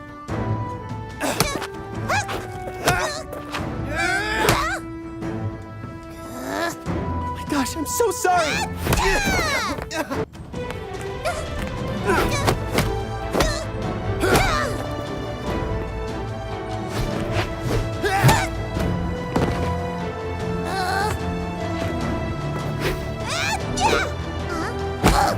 Why does Adam's skill level depend on what the plot needs him to have? Why is it not consistent? Do you truly, honestly expect the audience to believe that a combatant as skilled as Adam is going to be taken out by the slowest, most telegraphed attack in the entire show? Even more telegraphed than the kick Adam gave Blake back in Volume 3? And are they playing, like, tag? Is that what they're doing? Why is he suddenly incompetent? Why is he suddenly sadistic? Why is he suddenly only obsessed with Blake instead of continuing to be committed to the betterment of FAUNUS' lives like he was from the very beginning? But hold up, let's revisit this scene real quick.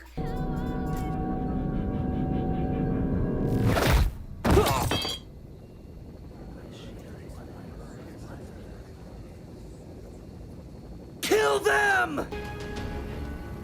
I'm going to make you regret ever coming back. Why was he on the floor for so long? Why was he not just getting up? In the intervening time, Blake ran to the school, saw her friends again, had a little talk, ran back outside, and only then was Adam getting up from her double fisting him. Is Blake that strong or is Adam that weak? And if Blake is that strong, why is she constantly being easily defeated by Adam? And if Adam is that weak, why is he so insistent on finding someone who could demolish him and who ultimately did kill him? This is the same guy who is skilled enough to fight with a blindfold, but he can't see an attack that's telegraphed well in advance of his hitting him. And this is not the first time either, and it won't be the last. Not to mention, she literally stood there and watched him get up, not doing anything to incapacitate him or ensure he couldn't hurt anyone. Because plot and reasons. On this note, why is Blake suddenly so adept at using her semblance against Adam? Why wasn't she this skilled when he kicked her here? Why didn't she use it when Adam stabbed her here? How come she was only able to use it once against him when he was decapitating her? But now Adam's suddenly slow enough to get sidestepped by Blake's Shinpo and get double-fisted for his troubles? Why is her mastery over her semblance only ever implemented when convenient for the plot? Also, what the fuck was this line? You can try and make me regret coming here, Adam. But honestly, I've got more important things to deal with. You can try to make me regret coming here, Adam, but honestly, I've got more important things to deal with. What? You literally went there to stop Adam. The entire reason Blake went there was to save Haven from Adam. This is the message Adam Taurus will bring to the world if no one stops him. But we can stop him! What the fuck does she mean she has more important things to deal with? The very reason you've come to deal with anything is standing before you. I know it's meant to be like a sick burn, but honestly, it makes no fucking sense. Adam went from a cool, badass, mysterious, and sexy guy to a whining, petulant, probably shat his pants and wants his diapers changed neckbeard chucklefuck. He threw a temper tantrum in Vale. He tossed a temper tantrum at Haven. He lobbied a temper tantrum in Mistral. The man throws temper tantrums better than he throws punches, or even his sword wilt. If he had gotten to throw one in Vacuo before he was ridiculously killed off, he probably would have gotten bingo. But wait, there's more, because of course there is. Now comes the part where Adam stalks Team Ruby and isolates Blake again, and yet again tries to kill her.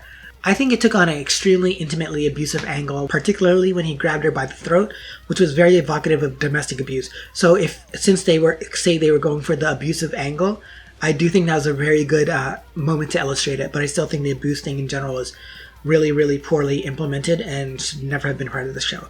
But for what it was part of the show, that was a really good moment, so kudos to them for that. They scuffle, they battle, Blake runs and Adam gives chase. While fighting, he gives all sorts of really, really on-the-nose, by-the-book, reading off the first page of the menu at McDonald's abuser phrases that anyone who googled such would find in the first entry on the first page. Why must you hurt me, Blake? This could have been our day! Can't you see that?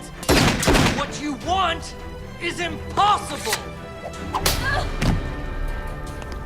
Just forget it all? Is that what you did to me? You just threw our memories away? I let you go once already, Blake.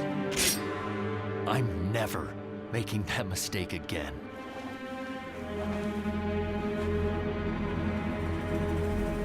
Can you do anything besides run? What does she even see in you?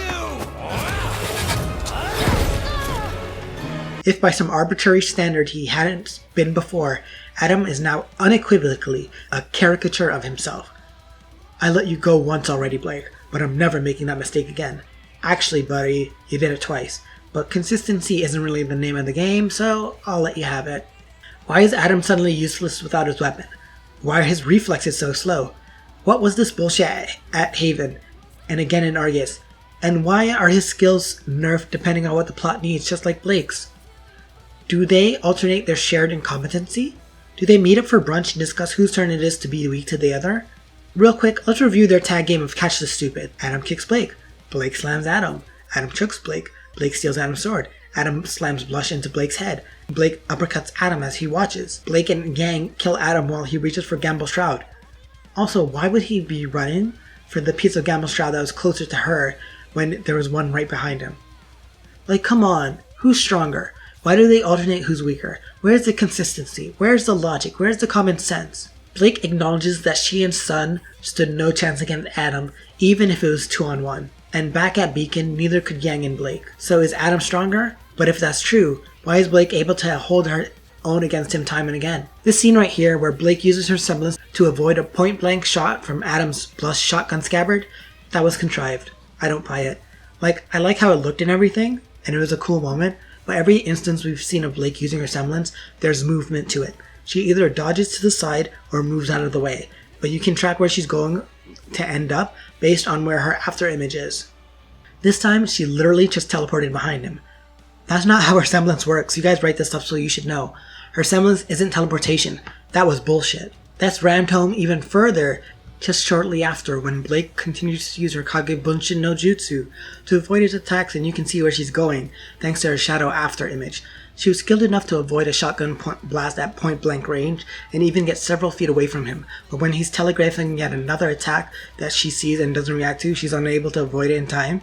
Really? We also see that Adam isn't quick enough to avoid a fucking motorcycle flying through the air, but he's quick enough to react to Yang's shotgun bullet at a much closer range.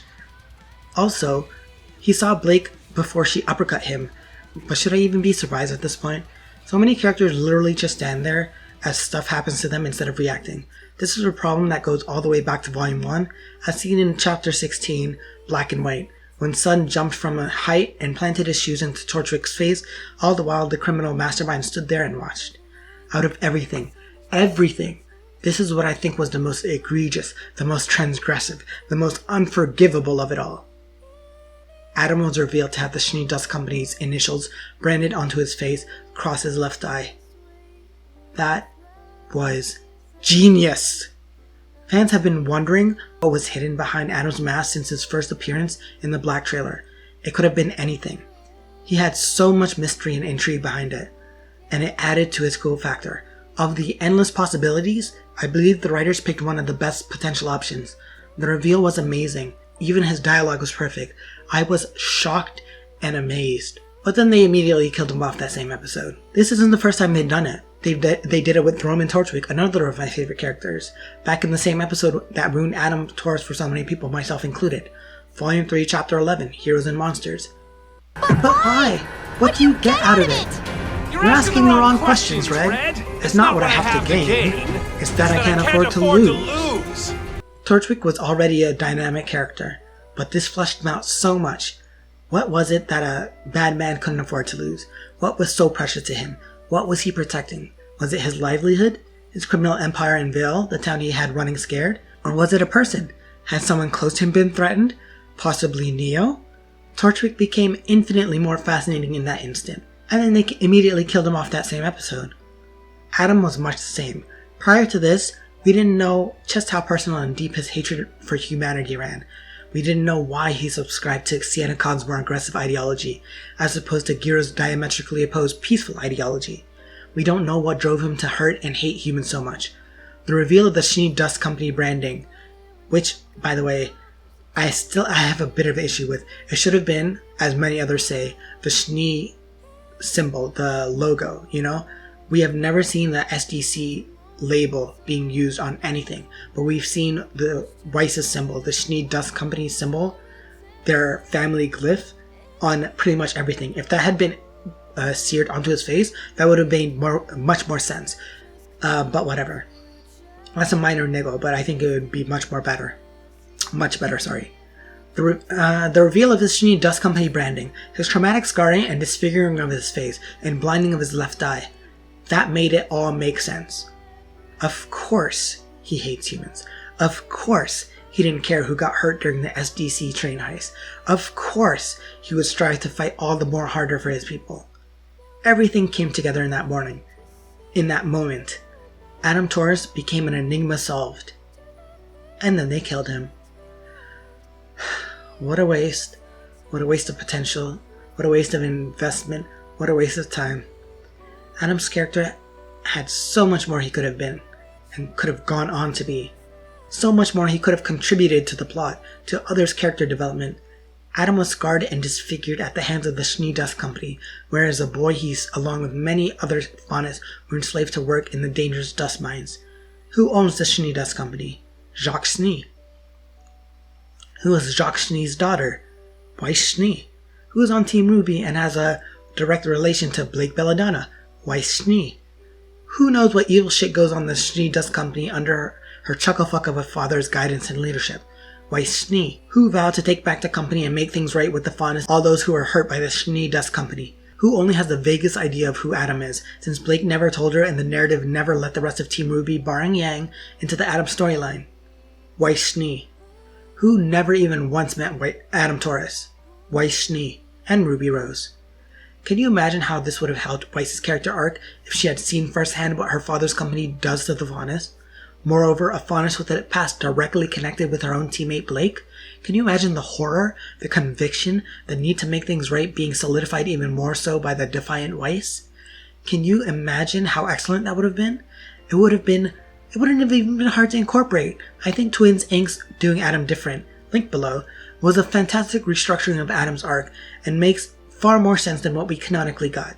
Having Weiss face off against Adam in the train car in Volume 2, Chapter 11, No Breaks, would have incorporated each character into the other storyline, and given Weiss a chance to recognize who Adam is going forward once Team Ruby regrouped and had told each other what happened. Weiss would have direct contact with one of the victims/survivors of her father's company's mistreatment of its slaves, and this would strengthen her resolve to do right by those her inheritance has hurt. This would be made even more poignant if Weiss sees Adam's scar at some point in the future as part of the reveal, preferably at the same time as Blake sees it, if not all of Team Ruby. So it rams home the fact that this world is cruel and cold, and their efforts as huntresses to get everyone a fairy tale happy ending is all the more important and needed. A big component of why I feel Adam Taurus' character went off the rails is because of the state of the other antagonists.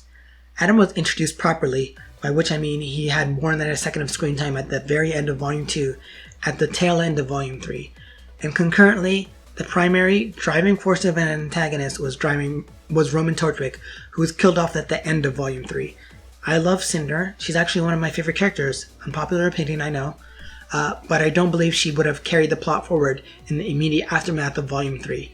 Honestly, I feel like they had Adam become a big villain at the last second because Cinder wasn't enough of a threat and was always making vague mumblings about how her mysterious plans were going without ever developing the audience's knowledge on it and how it was proceeding to phase 2, but never really doing anything. Roman was stealing more of the spotlight and was a far more personable and intimate and real villain than she was, but he was going to be killed off, so they went with another established character who had yet to truly make an appearance and decided he may as well be another threat since none of the others would be lasting long.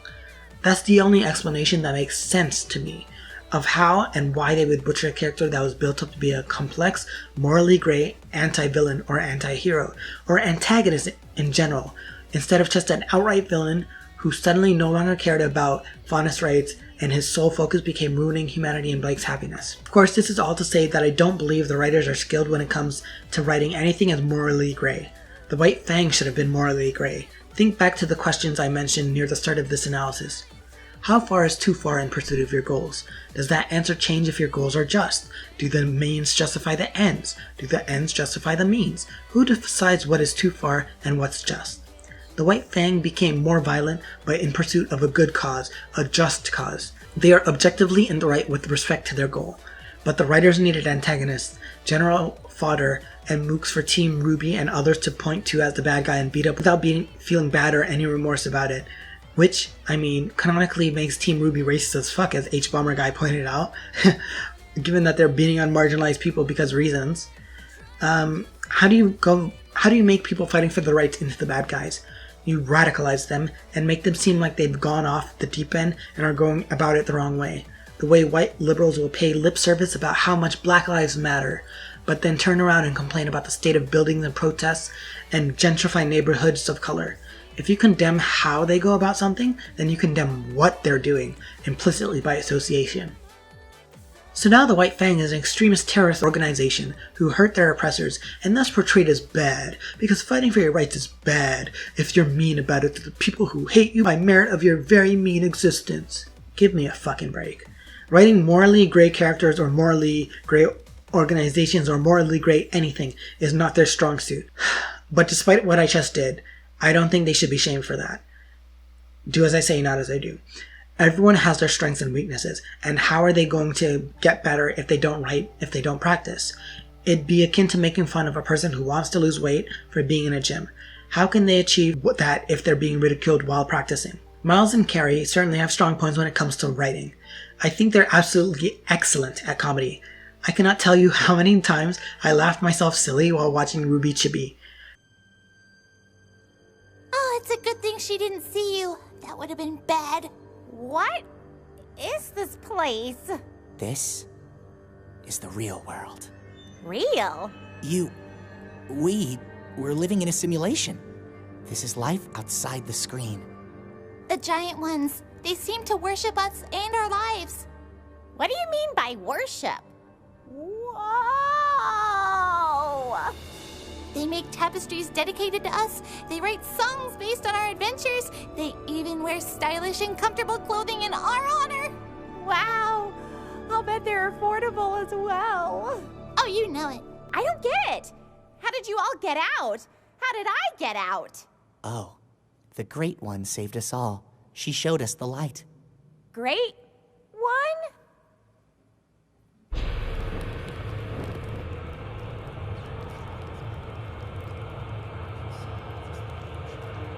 Is that... The Great One.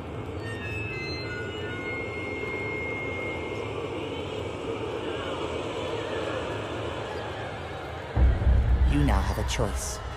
You pick the blue versus red shirt. The story ends. You wake up in your bed and believe whatever you want to believe. You pick the red versus blue shirt. You stay in Wonderland. And I show you how deep the rabbit hole goes. She's already back in the box, isn't she? Yep. Like, I really did not expect it to be as fucking funny as it was. But it was hilarious, like, ridiculously funny, so, like, seriously. And I think they also excel with respect to writing horror. The episodes with the Apathy Grim, Volume 6, Chapters 5 and 6, how Team Ruby and Oscar and Crow and Maria were inexplicably tired and losing their will to do anything, overcome by a supernatural lethargy. The reveal of the Apathy Grim themselves. That scene in the Volume 7 finale, Chapter 13, The Enemy of Trust, where the hallway was flashing red light, and the framing between Winter's legs of Cinder in the distance, while the Ku Klux Klaxon blared in the background. Absolute fucking perfection. It just seems to me that consistency, whether it be for characterizations or plot purposes, is not one of their strengths. I have a theory for why Adam's character was butchered. Let's explore it. Adam should have been Ilya. I like Ilya and everything, but I really can't help but feel that she was given the arc and redemption that in a perfect world should have gone to Adam. Ilya originally felt like an afterthought, someone created to give Blake someone from her past whom she could struggle with, but also help lead to salvation and redemption, since the whole Adam suddenly abusing Blake and suddenly trying to slice her head off out of nowhere and then letting her go instead of like pursuing her and trying to finish off the job he literally just attempted to do when trying to murder her seconds ago thing, kinda meant Ruby royally screwed the pooch, and there was no coming back from that one. Adam has been there since the Black trailer, before the show even started, and Ilya only made her debut in Volume 4, 4 years into the show's story. Adam has the history and backstory with Blake. He was the one trying to achieve equality for the FAUNUS through violent activism. Later retconned to FAUNUS supremacy because let's make him a literal fucking fascist while we're at it, because why not? The one who should have had ideological struggles with Blake about whether or not peaceful protesting or violent activism was the proper way to achieve FAUNUS equality, to determine whose morality was ultimately correct in achieving their end goal. Whereas Adam started out as a morally grey character who then conveniently warped into a token fascist for funsies, and for the sake of shoehorning in a relationship literally no one asked for, even though I admit I liked the idea of Belladonna prior to this entire debacle, Ilya was introduced as a villain and antagonist who ultimately ended up being an ally to the protagonist and gained redemption, even though she tried to kill Blake multiple times as well as her family as well. Both Adam and Ilya were of the idea that violent activism is the only way to achieve their goals. Both have a past tied to Blake Belladonna. Both had feelings for her that partially drove their antagonistic nature, partially because Adam also has the reason of his abusive past, literally being branded with the SDC brand on his face over his left eye. And Ilya wanted vengeance in change for her parents' death in the Schnee Dust Company mining accident years prior. And even though both allowed their feelings to cloud their judgment and literally try to kill the object of their affection/obsession, only Adam was ultimately vilified and deemed irredeemable, whereas Ilya got a pass and became an ally to Blake and a good guy, so to speak. Ilya Amatola feels like she is what Adam should have been, but once Kruby decided to pivot in Blake's entire character arc and thematic importance from activism to abuse, both her and Adam's characters suffered greatly for it. I do like Ilya. She's a nifty character and the first major LGBTQ+ character in RWBY, but I can't help but feel bitter that she ultimately got what it really felt like they were building up towards being Adam's arc. The question remains though, why was Ilya given a pass for her murder attempts whereas Adam wasn't? If anything, they both should have been irredeemable if Kruby wanted to go down that route. Why are there double standards? Ilya wanted to make Blake suffer just as much as Adam did. She literally tried to have Blake's parents killed, which even Adam didn't bother trying to do, even though he allegedly wanted to make sure he ruined everything she ever loved. Wait, I think I forgot he wanted the Belladonna's dead. Whoops. Ignore that last part. This narrative flip-flop and inconsistency and pivoting of what was a clear arc for Blake and Adam's characters into the hot mess express we ultimately ended up with will never cease to frustrate me at how ungodly and dark-sided the botching of their plot lines were. Blake's entire storyline was originally about activism. It was about the White Fang. It was about running from her past, trying to sever her ties to the organization she realized were not operating for FAUNUS rights the way she believed they should. Adam was originally the antithesis to that. Sorry, I have trouble saying antithesis. Adam was originally the antithesis to that. Blake doesn't want to harm humans. She believes in peaceful activism, whereas Adam doesn't give a fuck about how many humans he hurts or kills as long as the FAUNUS get their rights and respect. And why should he care about not hurting his literal oppressors? The people who branded him across his fucking face and eye. Ideally, he would have even had an arc or any interaction with Weiss Schnee, the rest of the Schnee Dust Company that branded him. Given that Weiss is Blake's teammate, and her initial arc about overcoming her racism and trying to reclaim her family's noble name instead of being evil, shady capitalist demons her father warped the SDC to become, having Weiss meet or interact with Adam, see and experience firsthand what her father's running of the company she set to inherit did, to have tangible proof of the harm and abuse that people like her own teammate Blake was subjected to the extent of the inequality and racism and dehumanization of the FAUNUS people. That would have been an incredibly resonating interaction and character development for all parties involved. But no, let's just have Adam forget caring at all about the FAUNUS people. In fact, let's make it so he starts killing FAUNUS who oppose him. Let's make it so he literally tries to suicide bomb all the FAUNUS with him when he's about to be defeated.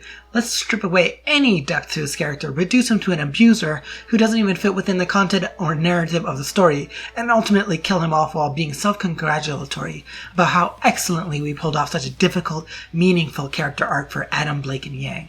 Because fuck Adam Taurus, that's why. I think a key factor in why a lot of this Adam Taurus storyline made no sense was because he was a FAUNUS. If he wasn't a FAUNUS, if he was just a human, then his entire dynamic with Blake Belladonna and her arc changes too. How he acts wouldn't have an impact or relevance to the White Fang. It wouldn't inform viewers on the organization's intentions and leadership and state of being when having a fascist leading a section of a group fighting for their equal rights. The entire White Fang subplot in regards to Adam would just not be, and it would ultimately just be about his relation and abuse of Blake. That would have been a much different situation than what we ultimately got. There are no variables, there are no inconsistencies. He's just a human who felt entitled to a FAUNUS girl and gaslit and manipulated and abused her. His original characterization of doing everything for FAUNUS, not willing to sacrifice his men for a human like Cinder's cause, his willingness to do whatever it takes to protect and fight for his people, that would have all been moot because he wouldn't have been a FAUNUS and it wouldn't have clashed with his later characterization of just wanting to hurt Blake because the previous characterization wouldn't have ever existed. What frustrates me the most is that I personally feel as though any sort of chance at redemption for Adam was slaughtered the second he tried to decapitate Blake. I don't think there was any coming back or explaining away that one. Even if Ilya managed to do it somehow, it wouldn't have sat right with me if they redeemed Adam after that. I wish in his first proper appearance that he hadn't tried to murder her. His first appearance.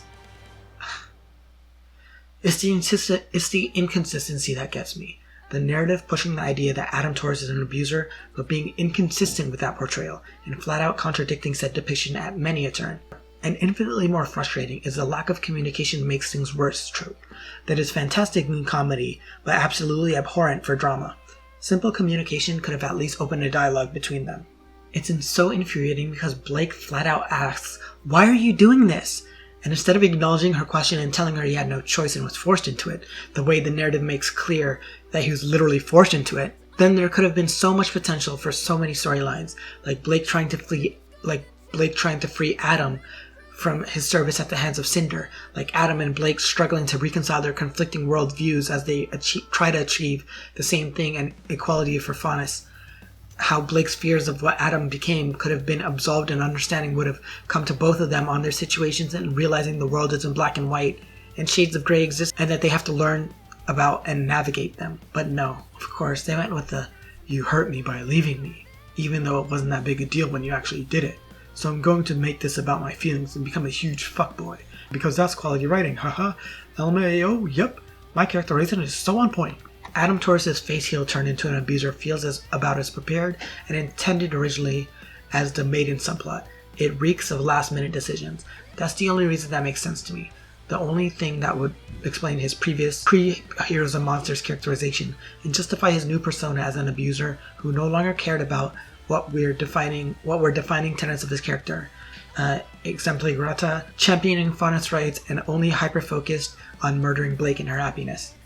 Furthermore, it feels like a botched attempt at retroactively justifying their portrayal of the White Fang as terrorists. The White Fang was an activist group, fighting for their rights by any means necessary. They are objectively morally correct. Anyone who opposes them is literally out and out, cut and dry evil. How are you going to oppose the rights of an entire species, particularly a sentient, intelligent one? How do you fix that? How do you fix the negative portrayal of a group of people fighting for their rights against an unjust, cruel, abusive world that brutally subjugates them? Why? You make their leader evil. Bam! Instant fix. But not just any kind of evil, abusive evil. Now there's no way he can ever be redeemed. No way we can ever be at fault for our previous missteps. No way anyone can argue that the White Fang isn't a bad group now. Instead of fixing their mistake, they double down on it. You gotta admire their commitment, to that at least. The problem now is that whereas before Adam's entire motivation was to make the FAUNUS people equal to humans and have their rights be respected and acknowledged, essentially propagating the well-being of his people, now he's suddenly solely focused on ruining Blake's life and there was no reason given as to why. There's no justification.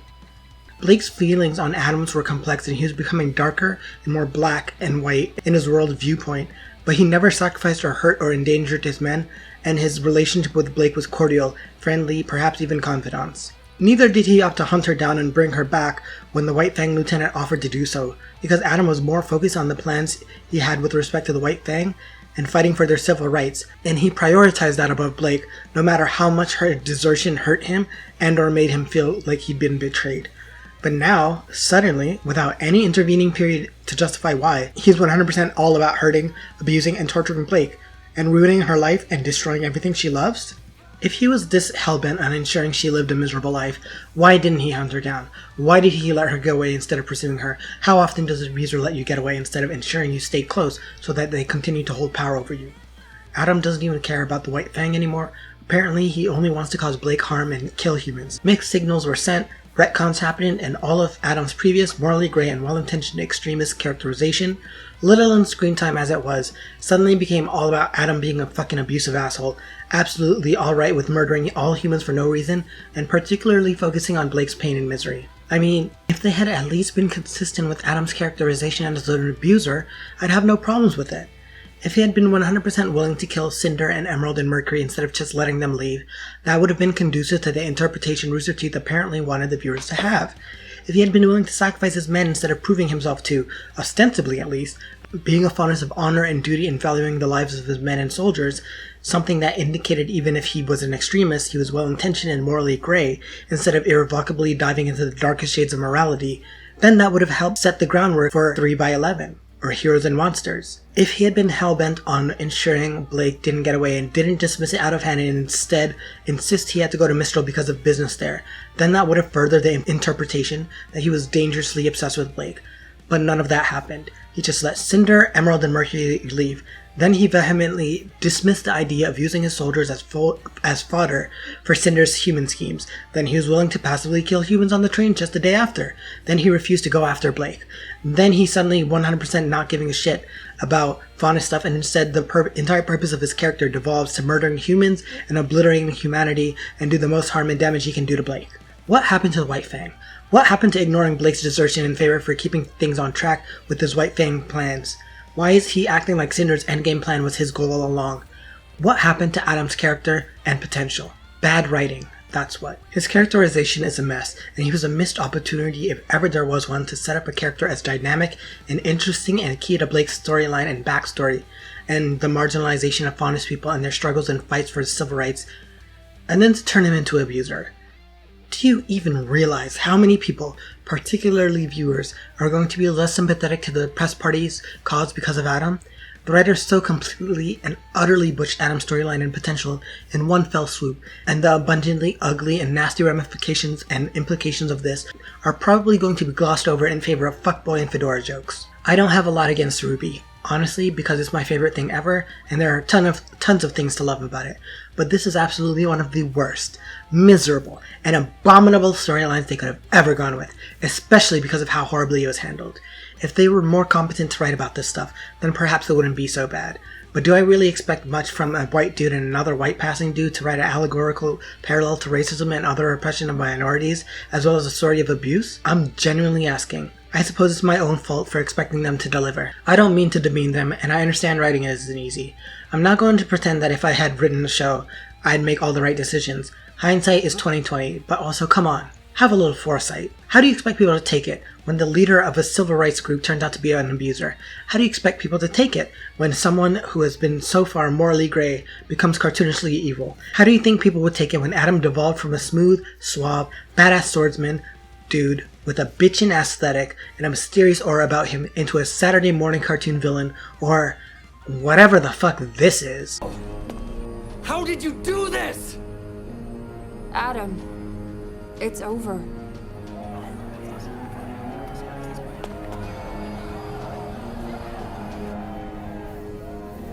And it's over for all of us. Hey, wait! Huh? What are you doing? Trying to get us all killed? I am making humanity pay for what they've done! Every time prior to 3x11 that Blake had brought Adam up, it was never in relation to abuse or herself or anyone else. Let's review. Black trailer. Blake and Adam work together in tandem, clearly comfortable around each other and know how to work together in a style that complements their strengths and cover their weaknesses. Blake teasingly chides Adam, and Adam saves Blake from being killed by the spider droid. Blake trusts Adam's judgment when he tells her to buy him some time, clearly comfortable with trusting him with her life. When she cuts off the engine from the rest of the train, she looks remorseful and sounds regretful, likely because it was a very tough decision to make. 2. Best day ever. Blake has at some point drawn Adam in his notebook, and what is clearly a pensive illustration that is evocative of the distance she feels between them, symbolic of the gulf between their ideals and the incompatibility between them. She remembers him, she thinks on him, but she can't see eye to eye with him. Subsequently, his back is turned. Mountain Glen. Blake refers to Adam as her mentor and partner, and makes no reference to abuse of any sort. She refers to him as a monster, not because he abused her, but because his vision of a perfect future turned out to not be so perfect for everyone, clearly referencing humans. Beginning of the end. Adam does not pursue Blake and calls off any search party for her, dismissing the idea before it even happens. He has more pressing activities to tend to, and Blake is not more important than the White Fang or the betterment of the Faunus race. No abuse is involved, not even verbal abuse about her. Destiny. Blake says, I had someone very dear to me change. It wasn't in an instant, it was gradual. Little choices that began to pile up. He told me not to worry. At first they were accidents, then it was self-defense. Before long, even I began to think he was right. This is all just very familiar. But you're not him, and you've never done anything like this before. So, I want to trust you. I will trust you. But first, I need you to look me in the eyes and tell me that he attacked you. I need you to promise me that you regret having to do what you did. No mention of abuse, just of how he was slowly becoming more extremist in his methods to ensure and attain Faunus equality. Was very clear in that she and Adam were once close and that she knew him to be a good man. No mention of mistreatment or harm to her at all. Heroes and monsters. Adam slaps, kicks, stabs, and decapitates Blake. What the fuck? Where the fuck did this characterization come from? And why was this characterization the one they chose to stick with out of everything? Blake's issues with Adams have always stemmed from him his treatment of humans, never herself or the Faunus. But suddenly now they were in a relationship, he was abusing her and she ran from him because of it? If that's the case, look at this scene and tell me, in the abuser context, looking at it through a contextual lens of abuse, that this makes sense.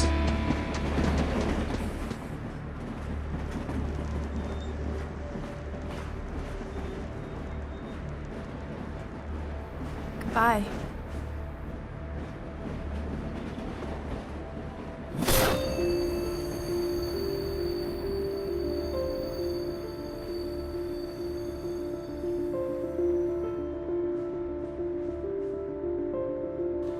Do you think she'd just stand there, with her abuser a few feet away from her, tell him morosely goodbye, and just watch him fade into the distance as she's carried off into shadows? Do you think that the abuser would just allow their victim to leave them so easily, and do absolutely nothing to stop it? Why would Blake give her abuser one final farewell before leaving him? Does literally any of this make sense to you? Maybe I'm alone with this, I'm not, but it sure as shit doesn't make sense to me. The problem was never that Adam couldn't be abusive. If Adam is an abuser, as he canonically is as of 3/11, then fine. That could have been good characterization for him, if it had been consistent and made sense. If there had been warning signs from the jump, if Blake had talked about how uncomfortable Adam made her personally in a way that wasn't about how he felt about humans, if Blake had flat out said that Adam was her abuser when she was safe from him with her team in Vale at Beacon Academy, would I have as many issues with his abuser characterization as I do now? No, I wouldn't. I would have next to no problems actually. It's only when you turn a deuteragonist who's not only originally written as a morally gray character, but also the leader of your civil rights movement, turn into a monster out of fucking nowhere, that I take umbrage with this. Adam Taurus could have been the Faunus' Magneto. He could have been the Faunus' Killmonger. He could have been a champion for his people, a complex, multi-layered, tragically flawed character who served as an antagonist for Blake without being reduced to an uninspired, trite, hackneyed abuser trope who is a character flatter than my ass. Adam Taurus could have been so much more. He should have been so much more, but his characterization was lost in the stark black shadows and a stark black and white narrative. No character's regression, their absolute failure to reach their potential as a character, has hurt me more than Adam Taurus's. It's no secret that I cared about his character. Hell, I spent time to write a 31-page manifesto explaining why all that happened to him was bullshit. But the writers saw fit to pay me dust and not the ruby kind. And so, from morally gray anti-hero to abusive, laughably ineffective, weak meninist piss baby, the Bull Faunus has been led to the unmitigated slaughter of one of our most compelling antagonists, the butchering of Adam Taurus. Rage, hurt, disappointment. They can only carry you so far. I've been through them all. 5 years on, I'm still going through them. There isn't much left to say, so I'll just close with a quote on my feelings about Adam Taurus' character arc from someone you might be familiar with. Once again, I feel like Ruby could have really been something, but missed it by a light year. Found Adam's character arc to be incredibly not okay. If you've stuck with me this far, thank you so much. This has been a video in the making in my head for the last 5 years, and I finally got fed up enough to teach myself video editing in Adobe Premiere Pro and mastering audio in Audacity to create this 31-page long script for this video you just watched. If you like what you saw, please consider subscribing and liking the video and leaving a comment. If you didn't, that's okay. You couldn't possibly hurt me more than Adam's character assassination already has. You can find me on Twitter at Mookies with a Z. Thank you for watching. I'll see you when I do. Till then, take care, friend.